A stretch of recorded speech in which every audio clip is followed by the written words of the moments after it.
এই বাবু বাবু হাত দাও।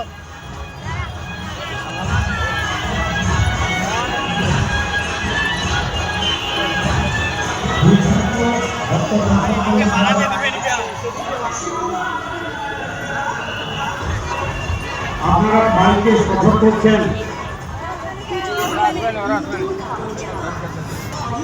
মাইকে সফর করতে 4 চাকায় সফর করছেন, প্লিজ আপনারা মণ্ডপের রোডের উপরে বাইক এবং 4 চাকা রাখবেন না,